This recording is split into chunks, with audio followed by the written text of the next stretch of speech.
can give you a false sense of security without actually cooling down your body. And that's the latest. I'm Ray Harris on your home for 24/7 News, the Black Information Network, and BINnews.com. Headed through Atwater Village, troubles on the 5, North 5 at Glendale Boulevard. Stalled vehicle in the center divider. We're seeing a slow drive coming away from the 10 freeway. A little bit busy at Pacoima. Broken down vehicle on the 118 east, eastbound 118 at the 210. That is stuck in the second lane from the left there. Bellflower, it's going to be a ringer on the 91 east at Bellflower Boulevard. Looks like we have a crash onto the right shoulder. Cerritos had a stalled vehicle from earlier at 91 west near Artesia Bloomfield. That is gone, but we're still seeing the busy commute here.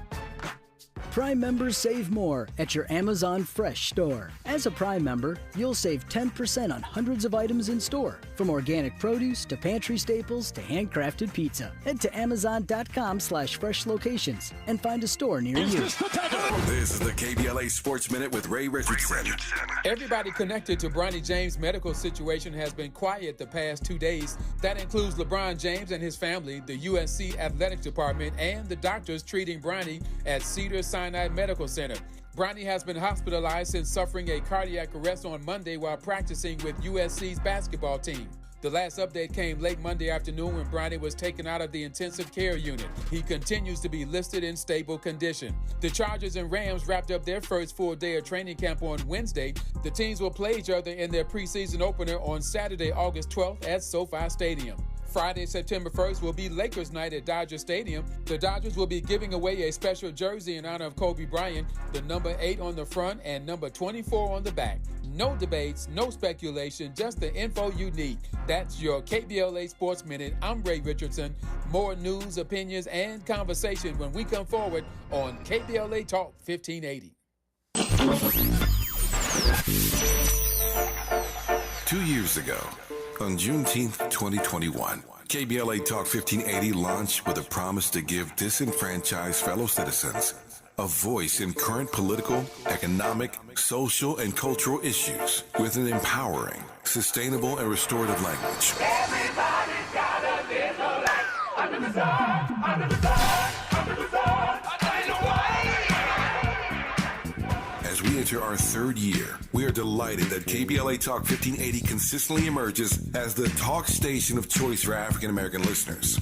In a vigorous public opinion research study, the 2023 African American Media Issue Survey finds that for the second consecutive year, KBLA Talk 1580 remains the most trusted, credible, and reliable media source in Southern California for African Americans and beyond. Furthermore, 80% of those surveyed agree that outlets like KBLA Talk 1580 provide honest and authentic content about the issues most important to the Black community directly from Black journalists who understand the issues that need to be addressed. At KBLA Talk 1580, we remain committed to curating conversations that matter to you.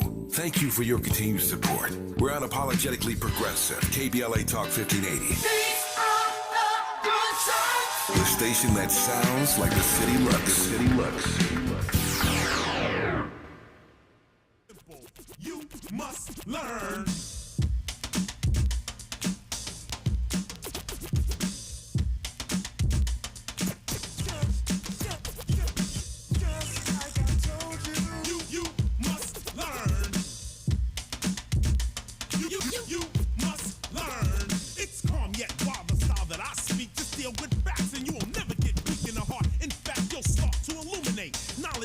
In a song, let me demonstrate the force of knowledge. Knowledge reigns supreme. The ignorant is ripped to smithereens. What do you mean when you say I'm rebellious? Cause I don't accept everything that you're telling us. What are you selling us? The creator dwelling us. I sit in your unknown class while you're failing us. I failed your class cause I ain't with your reasoning. You're trying to make me you by seasoning. Up my mind with C. Jane Run. See John walk in a hardcore New York. Come on now, that's like a chocolate cow. It doesn't exist, no way, no how. It seems to me that in the school. This is Tavis Smiley, and I'm delighted to have you in with us in this hour. Love that track, You Must Learn. Thank you, Miles. Nice segue into what we want to discuss in this hour. Don't forget at the top of our third hour, our tribute to Sinead O'Connor, who passed away yesterday at the age of 56. You don't want to miss this conversation. I'm going to reprise that I had with her in 2012, I believe. Rich conversation in which she talks about why, for her three favorite artists are Bob Marley and Curtis Mayfield, and who's the third one? Bob Dylan, yes. Those are 3 artists, but Muhammad Ali is head and shoulders above all of them. So you're going to hear some interesting dialogue with Sinead O'Connor at the top of our 3rd hour. In this hour, speaking of You Must Learn, Florida Governor Ron DeSantis, as we all know, is doing the most, doing the absolute most. I told somebody yesterday he ought to take a seat. He ought to take a few seats. And yet he's not listening to me as he is now running for president, the GOP nomination, specifically, as you all know. So Florida is currently the topic of widespread discussion, as you all know, about Black history and the Black history curriculum. And Ron DeSantis has doubled down, tripled down now on his notion that black folk benefited from slavery as if it was some vocational training program for us.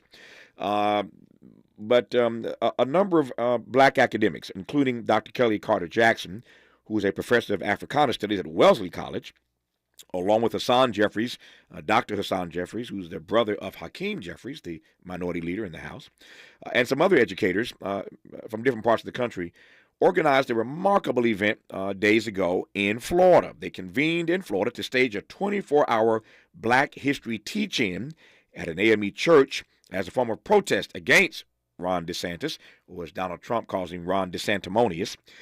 Dr. Jackson is the noted author of Force and Freedom, Black Abolitionist and the Politics of Violence. She joins us now to share her experience regarding this teach-in and shed some light, I hope, on the ways in which parents, educators, all of us who are concerned can resist these antics, these political antics, and safeguard our children going forward. Dr. Kellie Carter Jackson, good to have you on Tavis Smiley. How are you today? I'm good. Happy to be here. Thanks for having me. Delighted to have you on. Glad we have an hour. A lot to unpack. Let me start with a couple broad questions, and again, we'll narrow our way as we move through this hour. Speaking of your particular book, what do you make, first of all, before we get to the teach-in, of this growing effort in the country to ban books? What's your read on that? You know, all throughout history, any group that has ever tried to ban a book, ban access to literacy, ban access to knowledge, has been on the wrong side of the track, quite frankly. I mean, when we think about the original sort of book bannings, go back to slavery.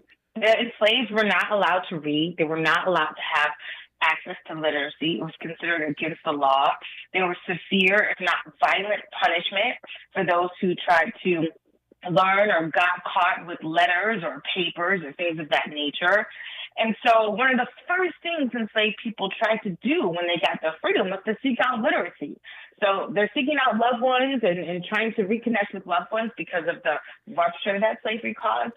But they're also trying to gain as much knowledge and information as they possibly can. And so there are freedom schools that get started during Reconstruction in which, you know, Northern teachers are sent to the South, almost like missionaries, to educate the formerly enslaved. And, you know, you have classrooms that have children as young as 2 years old and adults as old as 90 trying to get literacy for the first time. And so I think it goes to show how powerful it is. You know, Frederick Douglass talked about how the moment he got literacy, he was no longer a slave anymore. And he's not saying he was freed or emancipated. He was saying that that act of knowing how to read and write freed him intellectually so that he could not be bound ideologically or intellectually or even emotionally by the chains of slavery. Yep. There's a lot already in that one answer that I want to interrogate and give her a chance to unpack for us as we move forward. We're talking for the full hour with Dr. Kellie Carter Jackson, professor at Wellesley College, Africana Studies, about this teach-in recently in Florida and what we can do once again to resist this effort, this anti-woke effort by many on the GOP side of the aisle against teaching the truth, against teaching African American history. Just getting started with Dr. Kellie Carter Jackson on Tavis Smiley. You're listening to Tavis Smiley. Tavis Smiley. Ranked number 45 on the Heavy 100 list of the 100 most important radio talk show hosts in America. Parents, we know we can't protect our kids from everything. Eventually, they're going to bump their heads or scrape their knees. But we can protect them from 6 types of cancer. HPV, or human papillomavirus, is a common, preventable virus that can cause cancer later in life. The HPV vaccine prevents human papillomavirus and all the cancers it can cause.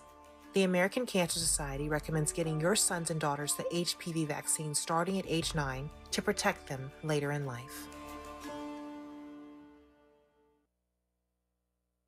You're listening to K-Drip, where we play all the best classic water-wasting hits like Sprinklers in the Rain and Leaky Faucets. They're tunes from another time because now that we face a hotter, drier future, every drop counts. Despite an extremely wet winter, keep using less water, fixing leaks, and reusing indoor water for your garden.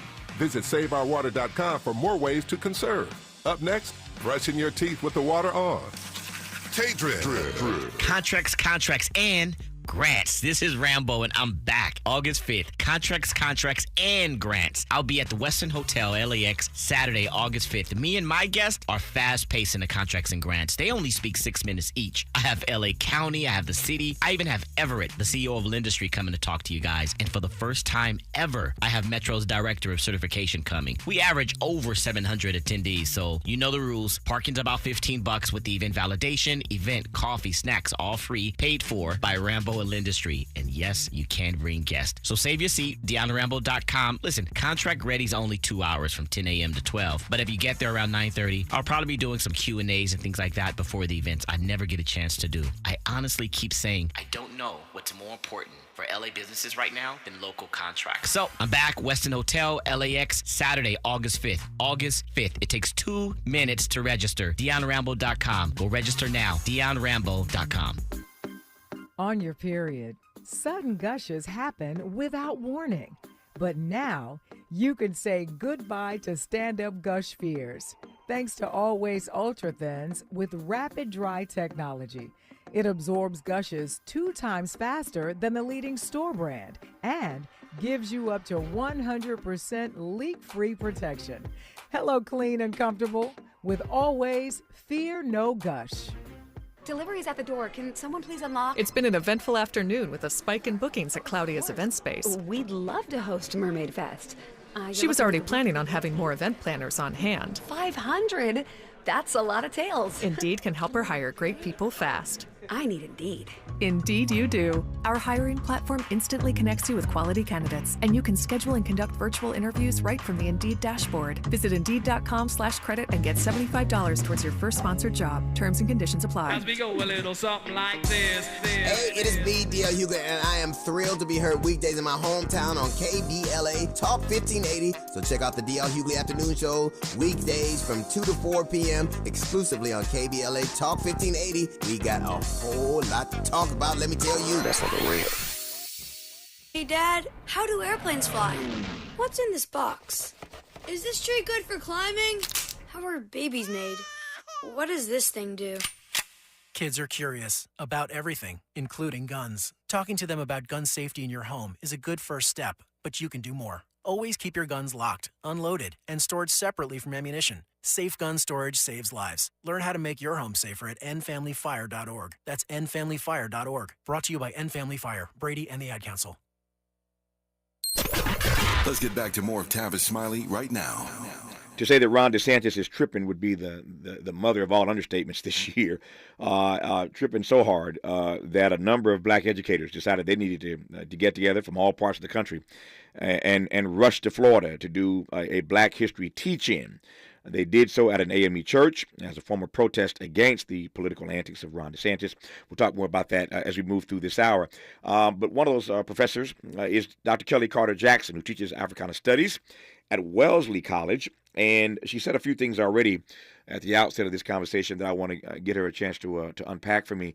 The first thing is this notion of literacy and how when our ancestors were finally freed, so many of them immediately craved the opportunity to learn how to read and to write. I start with this question. What does it say about black people that they were so anxious to learn how to read and write the minute they got their freedom? I mean, I think literacy to some extent is what makes us human. It's what makes us different from animals, right? The fact that we crave knowledge and wisdom and the ability to communicate ideas clearly and effectively. The idea to be able to pass information from one person to another, be it through books or through newspapers and essays and pamphlets. I think about David Walker's pamphlet, which is one of the most radical pamphlets ever written in the 19th century. He writes this pamphlet, and he writes it in a way that allows people who don't have literacy to still get it. So he writes in a way that when it's being read, it sounds like it's being spoken. It doesn't necessarily sound like the written word. It sounds like the spoken word. And he was very intentional because he knew if there was one person that did have literacy, they could read it out to anyone within the vicinity who would listen, and that they could get those concepts that he was talking about. So, and I think in a very fundamental way, literacy is about proving our humanity, our citizenship, our genius in a lot of ways. And I don't think it can really be underestimated. And I'm confident that one of the reasons why literacy was banned during slavery was because of that potent power. I want to ask you, given that brilliant response, to connect literacy to the following. The first and the obvious is connect for me, literacy and freedom. Literacy and the fight for freedom. We'll start with that. So literacy and the fight for freedom is an old battle. If you go back to the black codes of the 1700s, of the 18th century, these laws were created to keep black people suppressed, to keep them from having knowledge. So in a lot of ways, black people connected their ability to be able to read and write with freedom. But I also think that freedom gives us sort of the fullness of citizenship. It really allows us to engage at every single level. And so when we think about how literacy was banned, what it also does, like the converse of that, is it makes learning by black people a criminal act. So that when black people are educated, when black people are well-read, they are engaging in lawlessness. They are engaging in criminality because that's how the law was tethered to literacy. It was against the law to do this. You could lose a hand. You could lose a body part. You could be whipped, with 30 different stripes for being found with a newspaper or found with letters. So it's not so much that literacy is also connected to freedom. It's that black literacy is also connected to criminality. So that when we make these laws, whether it's in the 19th, 18th, 20th century, or, present day, how we restrict people's ability to have access, I think that too plays into this level of criminality and black people, going against the power structures. So that's literacy and freedom. You've teed this second part up, but I want to go straight way into it. Talk to me more about the connection then between literacy and citizenship. That's a really good question. When I talk to my students about Reconstruction and we talk about the 13th Amendment, which abolished slavery, the 14th Amendment, which grants citizenship, and the 15th Amendment, which grants voting rights to black men, Reconstruction is this pivotal moment because it doesn't happen anywhere else in the Western Hemisphere. You don't get, enslaved people becoming elected officials in, let's say, Cuba or Jamaica or something like that. The United States during the period of Reconstruction has over 1,500 black elected officials, everywhere from senators to state and local municipal elected officials. And one of the things that tells me is that black people understood literacy and freedom to go hand in hand with citizenship, that it confirmed their belonging. You want to show that you're American, you want to show that you belong, then you pursue your education to the highest possible degree. You use your education to benefit your community, to benefit those around you. And that's exactly what happened in Reconstruction. I mean, the first public schools, primary schools, start in Reconstruction. A lot of people think primary school starts earlier, but if you were white in the South, if you didn't have money, if you weren't some large slaveholder, you didn't go to school. Like, there was no public school to attend. And it was the same thing for African Americans who were largely enslaved. So your first public schools get started during Reconstruction. And all of this is about creating a definition of citizenship. What does it mean to be American, to fall under the equal protection of the law? Literacy is sort of a gateway for that. This is getting good, as we say around here. There's a lot to talk about. It's getting richer, Dr. Carter Jackson, as we move through this hour. All right, so let me pivot, but only gently, to this. And some of this is going to get uncomfortable, perhaps for some listening, but we're gonna do it anyway. So I want to juxtapose now this notion of literacy and freedom, this notion of literacy and citizenship. I want to pair that with this adage that we've all heard 1,000 times, that if you want to keep a secret from black folk, put it in the pages of a book. Let me tell you how I want to get into this. So not long ago, I was with some friends of mine, and we were having a conversation, which I won't delve into right now, which prompted me in a sea of black people to do sort of an impromptu research project. And on an impromptu basis, I just started asking black people around me, what's the last book you read? What's the last book you read? What's the last book you read? What's the last book you read? And I'm not going to tell you the results of my independent impromptu survey. I'll just say it wasn't nothing nice. It wasn't nothing nice, the answers I got to that question.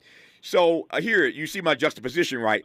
When our ancestors were freed, they couldn't wait to learn to read and write. And trust me, I ain't forgot about Ron DeSantis. We're going to get to that. We're going to get to the teaching. That's why we got an hour here, right? But our ancestors were craving, to use your word, the opportunity to learn to read and write.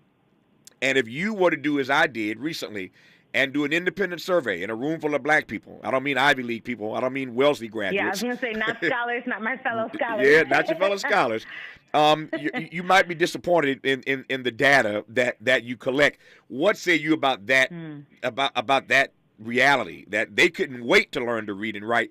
And if you ask average black folk now the last book you read, you might be disappointed. You know, I think it's a couple of things. I think Americans in general don't read. Like, in general, Right. I don't think that is a color or even a class thing. I think that most Americans are not well informed. And I think part of that may have to do with race or class or access. Part of that has to do with, how it's presented, what's being taught. Part of that is intentional. A lot of what Ron DeSantis is doing is about keeping people uninformed or misinformed. Sure. And we saw a lot of that misinformation throughout the pandemic, that there is a incentive for people to learn to read, or not even to learn to read, but to maintain the joy of reading. I think that I had teachers and parents who instilled in me the love of reading. Now, I'm a scholar, I'm a historian, reading is part of my job. But I also read for pleasure. I also read sci-fi. I also read rom-coms. I'm also reading, not everything that I'm reading or engaging in is, the next slave book or something like that. But I think that, we have to sort of go back to the days of reading Rainbow. For me, hearing LeVar Burton talk about his favorite book, hearing a black person share the joys that they got from reading something, I think that's highly valuable. And, in today's society, we just learn in all completely different kinds of ways. And so I will tell my students, if you can't read, listen to a podcast, listen to the radio, listen to NPR. If you are an audio learner, then do that. If you are a visual learner, watch some documentaries, watch some PBS, get it however you can get this knowledge or information. So it doesn't always have to be in a book. That's my preferred platform. Right. But I love a good podcast. I love a good documentary. And I think by opening it up to sort of say, how can you layer your learning by reading and watching and listening, and how can you make your learning an engaging experience, then I think that's nothing that anyone would refuse, of all race, class, or creed. Yeah. We are human beings. We love to learn. Yeah. As you can tell, we are first talking about us, and then we'll talk about them. Let's get us out of the way first. Dr. Kellie Carter Jackson is our guest in this hour. She's a professor of Africana Studies at Wellesley College, in case you've just tuned in, talking broadly about this teach-in that took place, Black History teach-in, took place in Florida recently, where a number of black scholars went to Florida, the scene of the crime, as it were, to do, again, this Black History teach-in. And we're talking about that and what we do to resist these political antics that are rooted in a sort of anti-woke agenda. That's what we're talking about broadly, in case you've just turned us on. But we're talking again first about us, and then we'll get to them. One more question, at least one or two more questions about us. So our ancestors could not wait. They craved learning how to read and write once they got their freedom. And we just juxtapose that reality with the fact that so many of us, and to your point, many Americans, never mind race, color, or creed, just don't read. We are uninformed, misinformed, disinformed. I take your point. The other thing I want to pivot to, though, is the fact that, and I'm not naive here, I understand that in part because of segregation, in part because of Jim Crow and Jane Crow, in part because we were prohibited from doing other things, there was a much greater percentage of black folk who went into the teaching profession back in the day. There were a lot more Kellie Carter Jacksons back in the day, proportionately, than there are now. And so part of what we suffer from is that most of our black boys and black girls, for that matter, are being taught by white women on whom I cast no aspersion. But all of that, again, connects back to literacy. It connects back to freedom. It connects back to citizenship. What say you then about the dearth, the paucity of black educators in this present moment?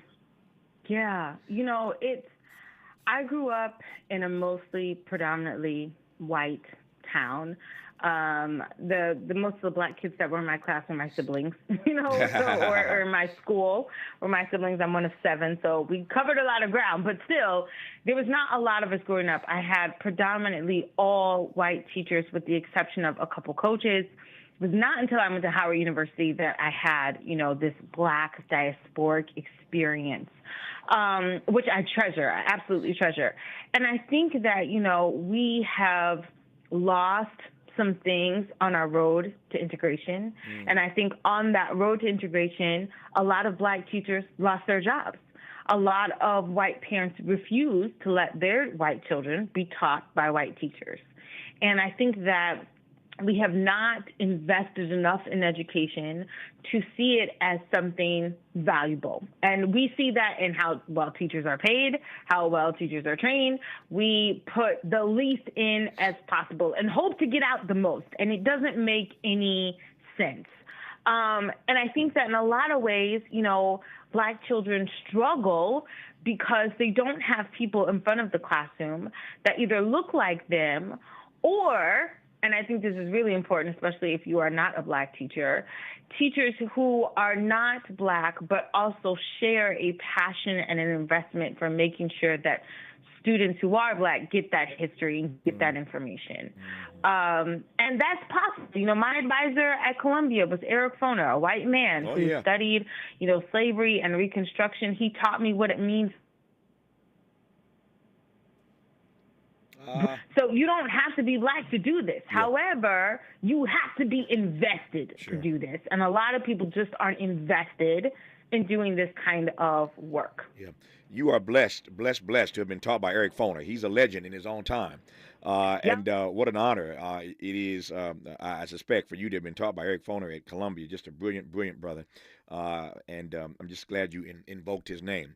So it is one thing to not want us to learn. It's another thing to not want them to learn.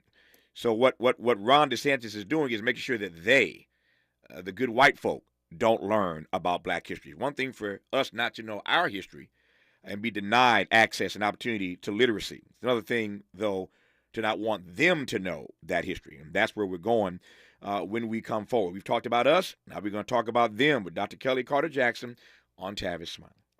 Unapologetically progressive. Unapologetically black. You're tapped into Tavis Smiley. Parents, we know we can't protect our kids from everything. Eventually, they're going to bump their heads or scrape their knees. But we can protect them from 6 types of cancer.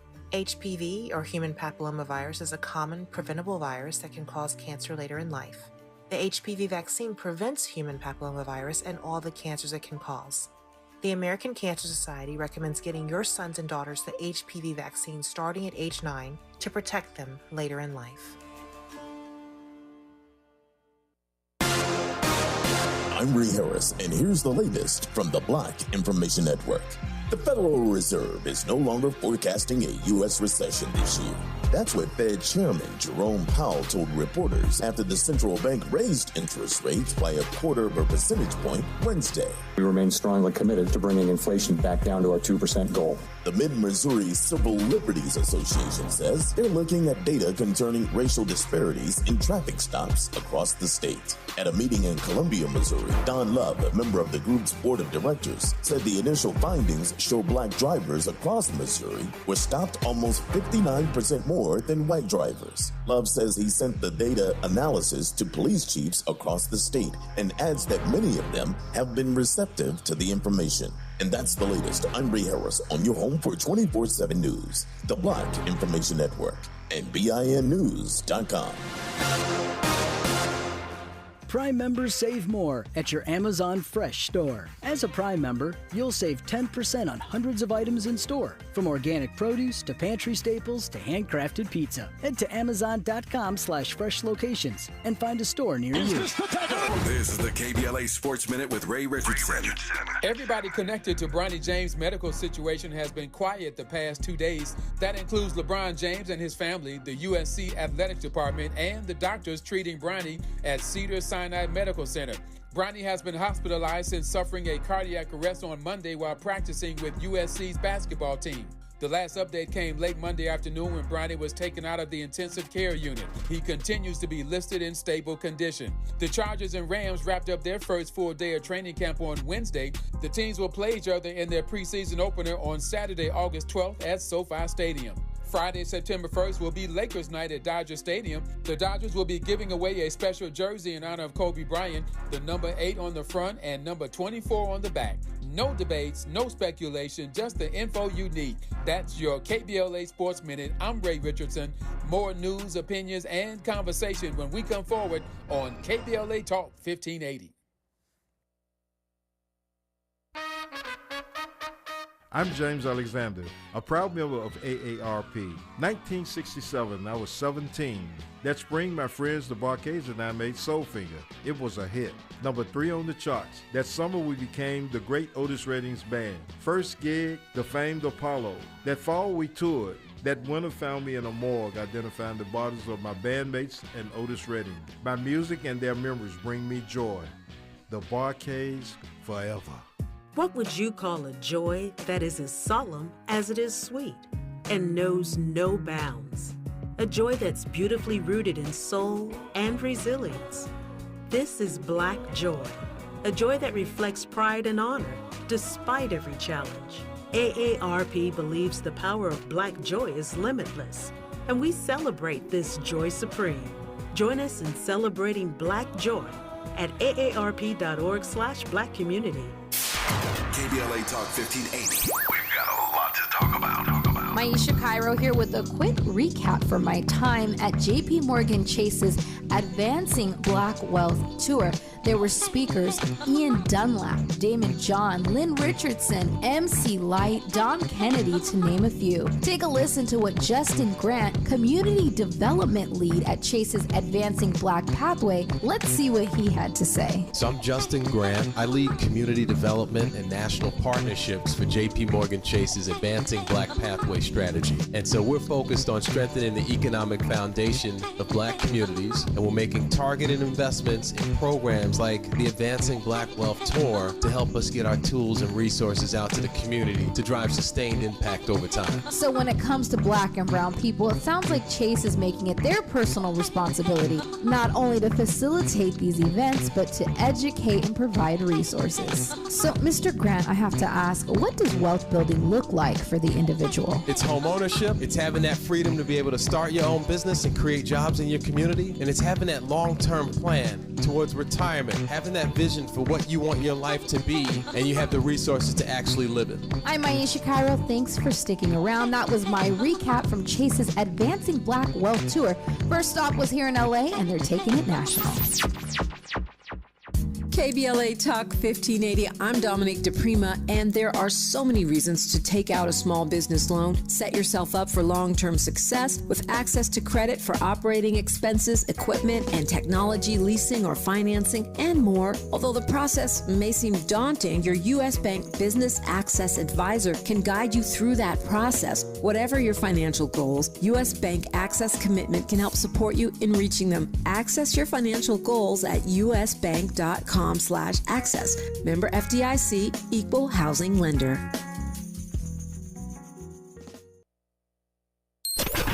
Let's get back to more of Tavis Smiley right now. Dr. Kellie Carter Jackson is our guest in this hour. We're talking about the drama in Florida and frankly beyond, this anti-woke agenda that is resulting in black history not being taught, the truth not being taught. This curriculum, that debate that we've had in the state of Florida, prompted a number of African American educators to convene in Florida and stage a 24-hour Black History teaching at an AME church. And our guest in this hour, Dr. Kellie Carter Jackson, was one of those black educators. She is a professor of Africana Studies at Wellesley College, author of the book Force and Freedom, Black Abolitionist and the Politics of Violence. Delighted to have her on in this hour. I said before we stepped aside, Dr. Carter Jackson, that I want to talk about us first. We've done most of that, a good part of that. Now I want to focus train our lens on them. As I said moments ago, it's one thing for us black folk to be denied access to literacy, be denied the opportunity to learn to read and write historically. It's another thing, though, to not want them to learn. So it's an interesting irony. So obviously, when you ban books and when you cheat on the curriculum and narrow it, as it were, and you force black educators to go to Florida to do teach-ins, when those books are banned, then we don't have access to those books in schools either. I mean, by we, I mean black people. We don't have access either. But that's not the ultimate goal, as you know. The ultimate goal is to make sure those white kids don't learn this history, that they aren't made to feel bad. So talk to me about that. Talk to me about the irony that we were discussing a moment ago, that, I mean, historically they didn't want us to learn, but now it's about denying them access to the truth. How do you read that? Yeah, it's wild to me, because part of DeSantis' law is that there can't be curriculum that causes students to feel guilt or emotional or psychological distress, which to me is sort of backward in the sense that if black children are not taught their history, then how is that not emotional and psychological distress? But there is a lot of, this feeling or sentiment that white people will feel shame, they'll feel guilt, that this will not be effective in their learning, that this will somehow harm them.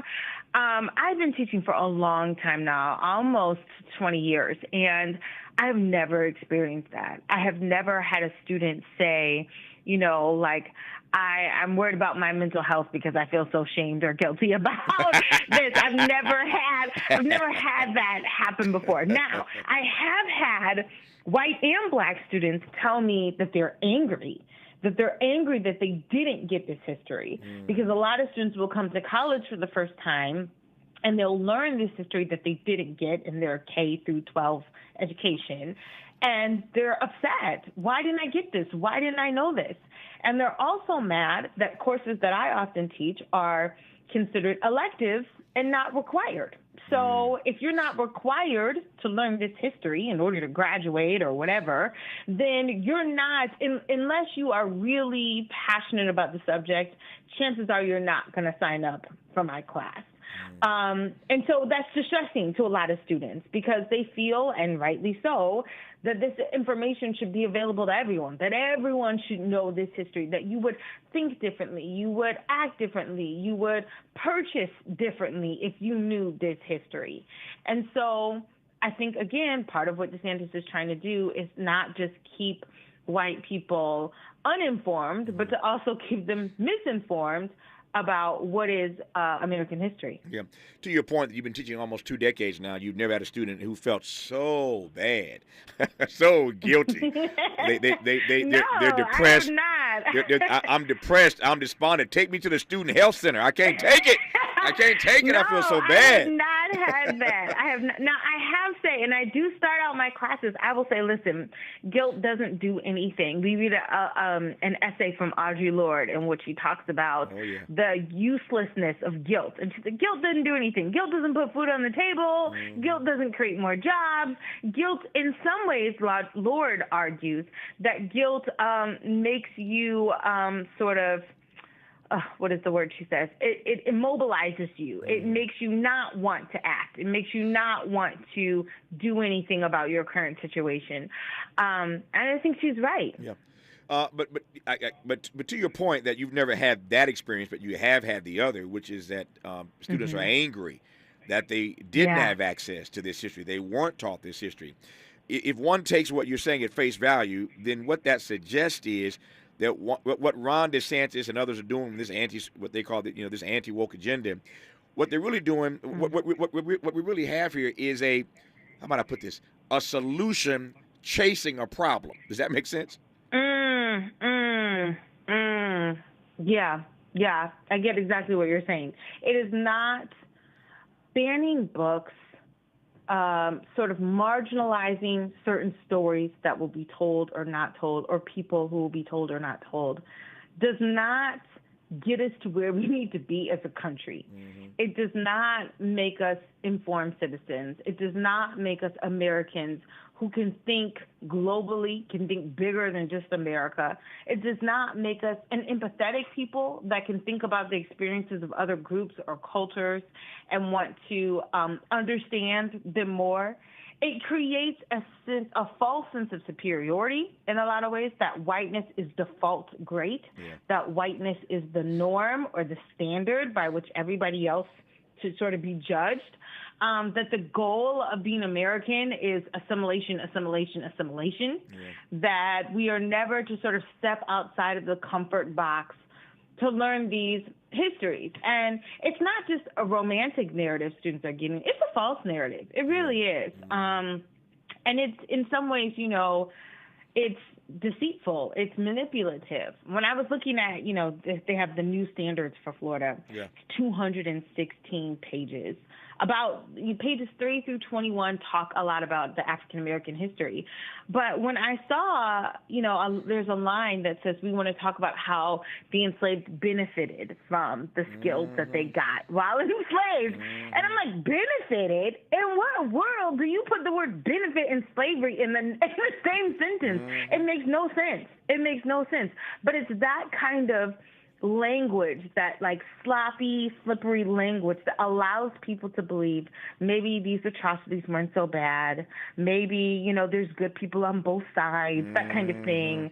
That it's nothing wrong with slavery. Just be a good master. If you're just a good master, then that's the goal. Not eradicating slavery altogether, but being good at the evil you're doing. It makes no sense. Yep. It makes no sense. Nope, that's why I said it's a solution chasing a problem. There's no problem here. Yes. There, as we say, there's nothing to see here, right? So Ron DeSantis has come up with a solution, but there ain't no problem. Nobody, to your point, these white folk are not falling out, feeling bad and needing to be rushed to the doctor and needing medication because they feel so guilty about the ways in which black folk have been maltreated. Again, a solution chasing a problem. When we come forward, I'm going to ask Dr. Kellie Carter Jackson to tell us more specifically about this teach-in at this AME church as we form a protest against Ron DeSantis in Florida. And we'll circle back to these freedom schools or Saturday schools and what we can do in real time to sort of replicate that. To scale that up, because if the history is not going to be taught to our babies, our students in the classroom, then what are we doing to make sure that they do, in fact, get the history that they need access to? You're listening to Wellesley's Dr. Kellie Carter Jackson on Tavis Smiley. Seeking the truth, speaking the truth. This is the Tavis Smiley Show. Hey, life doesn't stop when cancer starts. After diagnosis, treatment is vital. But for some, just getting there, to appointments, chemo, or radiation, is a major challenge. You can change that. Volunteer to give rides with the American Cancer Society Road to Recovery program. Driving for a few hours of your day can make a life-saving difference for someone with cancer. Visit cancer.org/drive to learn more.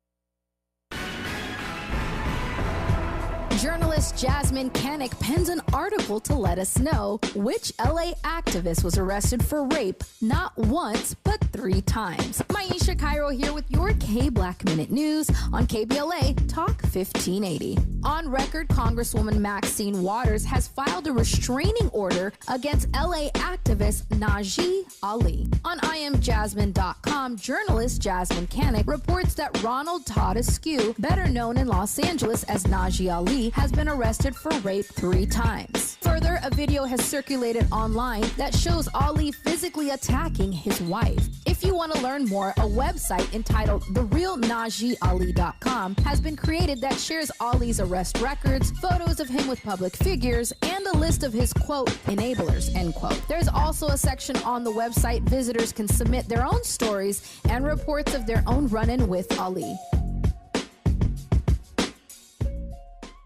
Have you heard about Lendistry? Lendistry is a national Black-led small business lender that is headquartered right here in LA. Once you've started your business, Lendistry provides flexible financing options starting at $50,000 to help you access the affordable capital needed to grow. Whether financing is needed to increase working capital, acquire a business, purchase inventory and equipment, or refinance debt, Lendistry has a solution for you. Lending products range from traditional business term loans and non-revolving lines of credit to SBA 7A loans and commercial real estate financing. Lendistry's pre-application process is simple and does not impact your credit score. Visit lendistry.com/KBLA to learn more and to get started with an application right from the website. Be ready for extreme heat in your area. On days when extreme heat is expected, take action to keep your home as cool as possible. Set your air conditioner to 78 degrees. If AC isn't available, close blinds and curtains on all windows and run fans counterclockwise. Or find your nearest cooling center. Transportation help may be available. Learn more at heatreadyca.com. Brought to you by the state of California. To my hometown, my community. Some of you have known me my whole life. Do you notice anything different about the kids in the neighborhood? Ever paid attention? You might start with gifts, money, attention. These are signs. Child trafficking is happening right here in this town. So don't just watch through the window. Pay attention. Because the more we know, the more we'll all know to say no. Learn the signs to look for and how to help at no-to-say-no.com. Let's get back to more of Tavis Smiley right now. Dr. Kellie Carter Jackson, tell me about this teach-in at this AME church in Florida first. And then before we wrap this conversation at the top of the hour, we'll talk about, as my friend Sonia Sanchez might say, ways to resist. But tell me about the teach-in. So the teach-in, wow, it was a feat. It was 24 hours of straight teaching, not nonstop. I taught the 11 p.m. hour. I just asked, no 2 a.m., no 3 a.m., please. I got 11 p.m. I said, okay, I can work with that. And, dozens of scholars really came together, and activists and local community leaders, teachers that had lost their jobs because of Ron DeSantis' new legislation, really came and just poured their hearts out and talked about what it means to teach this history, why it's so valuable, why we're at a crucial point, why we have to stand up, why we can't be sort of resigned to these laws. And it really encouraged me, because for a long time I did feel a little like people were becoming resigned, like no one was really sort of stepping up to the plate. That I wanted to see more sort of massive on-the-ground resistance to these laws. And this teach-in really did that for me. It was so encouraging to meet people from all over the country. Met a beautiful couple from Seattle, met another guy from Missouri, and just getting to be able to talk to people about the work that you're doing. I think people needed to hear that. And so if you go to YouTube, the videos are still up. You can, watch all of the 24 hours of video that has been collected. But the Institute of Common Power put it together. Your Hoover Williams, Dr. Terry Scott, they did an amazing job. It was such a feat. Yeah, it's a brilliant idea, and I saw that it was happening and read about it. I thought, what a brilliant idea to do this 24-hour teach-in to raise awareness and bring attention to this nonsense that's happening in the so-called Sunshine State of Florida. But that reality that you just laid out, that sitting, I should say, leads me straight to the following, which is how we replicate that. I had a guest on earlier this week, Dr. Daniel Black out of Clark, Atlanta, who was suggesting that one of the things we need to do is to establish Saturday schools. And those Saturday schools are, not all that different from the freedom schools. And, of course, shout out to my friend Marian Wright Edelman, now retired, of course, from the Children's Defense Fund. But while she was there, she established these freedom schools, and they happen every summer all across the country, courtesy of the Children's Defense Fund. So she replicated these freedom schools that we had way back in the day. What say you then about freedom schools, Saturday schools, teach-ins? How do we get the history? If they don't want to teach their kids our history, that's one thing. We got to continue that fight because it's a part of American history and it ought to be taught. But at a very minimum, it's breaking up a little bit. Can you hear me now? Can you still hear me? Yes, I can hear you now. Yeah. Go ahead. All right, well, let me do this. When we come forward, I'll restate the question and get your response. Kellie Carter Jackson, you're listening to right now on Tavis Smiley. Seeking the truth, speaking the truth. This is the Tavis Smiley Show. I'm Kareem Abdul-Jabbar.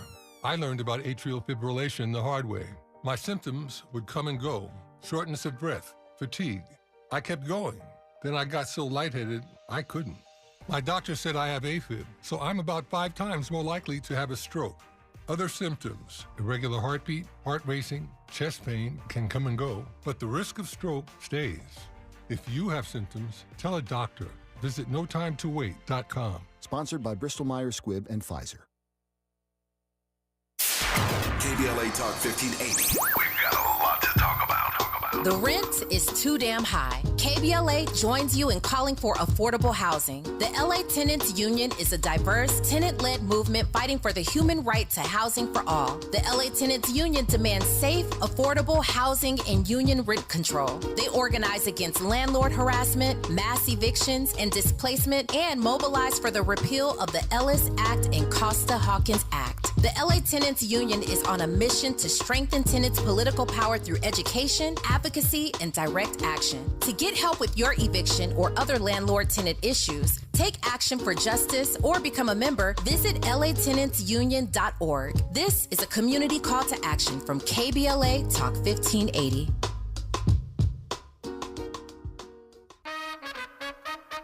I'm James Alexander, a proud member of AARP.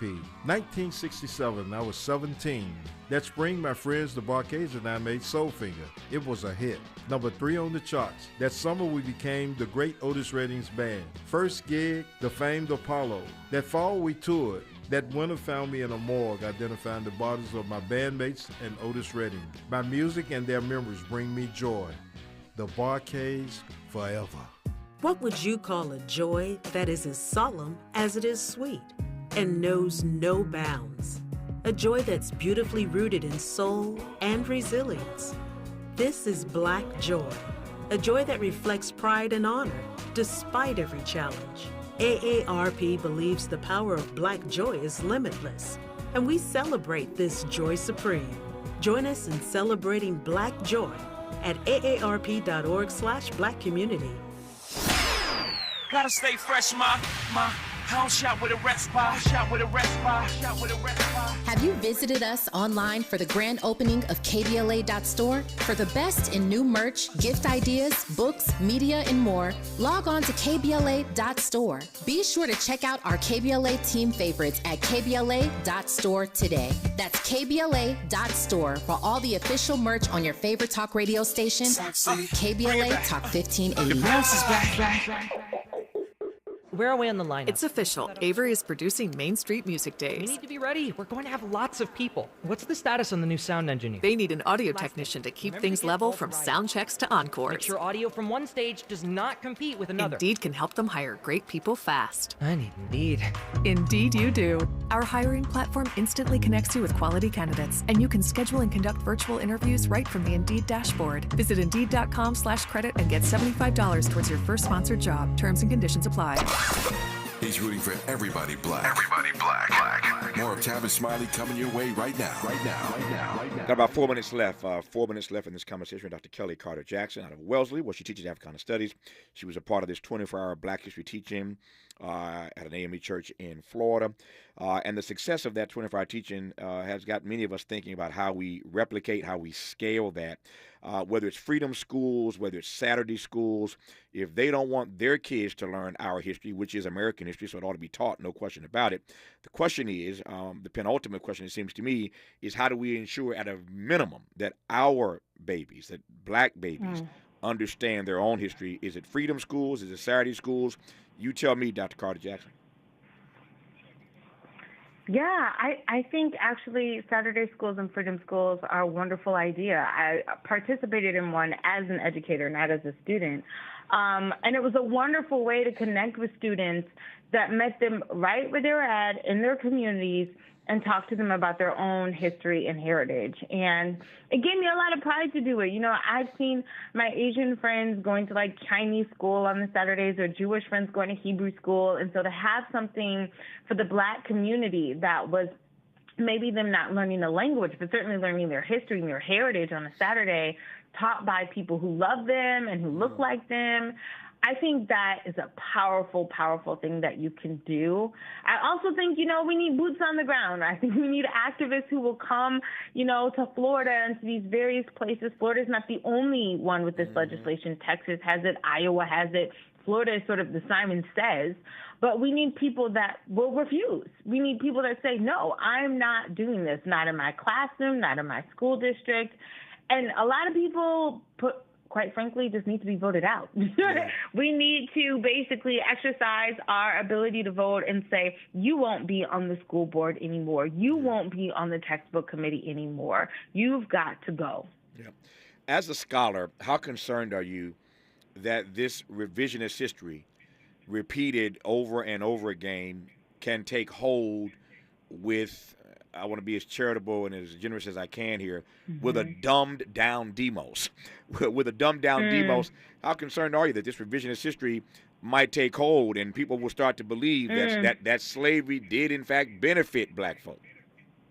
Oh, I'm terrified. I am absolutely terrified of that. I think whenever we think that something like slavery is not possible or segregation is not possible, that was in the past, it's not going to happen again. We are wrong. We are fooling ourselves that if we do not learn this history, if we do not study this history, then we are doomed to repeat this history in all of its different facets, that we are not above the past when it comes to how we make decisions. So it's terribly, you know, it's something that disturbs me quite a bit, but it's also something that has really galvanized me and my fellow scholars to keep doing the work that we're doing, to keep doing the Lord's work, to encourage other people to keep teaching history accurately, with authenticity, with joy, with passion, so that students want to keep learning this. Her book is Force and Freedom, Black Abolitionists and the Politics of Violence. She is a professor of Africana Studies at Wellesley College. She is Dr. Kellie Carter Jackson, who I've delighted in having on this hour. Dr. Kellie Carter Jackson, thanks for your time. Again, appreciate you. Thank you so much. Downloading with us today. Thank you for your time. When we come forward on Tavis Smiley, our tribute to Sinead O'Connor. This is a conversation you'll want to hear, in which she talks about her three favorite musical artists, Bob Dylan, Curtis Mayfield, Bob Marley, and why Muhammad Ali towers above all of them. Sinead O'Connor, in her own words, when we come forward on Tavis Smiley. KBLA 1580 Santa Monica.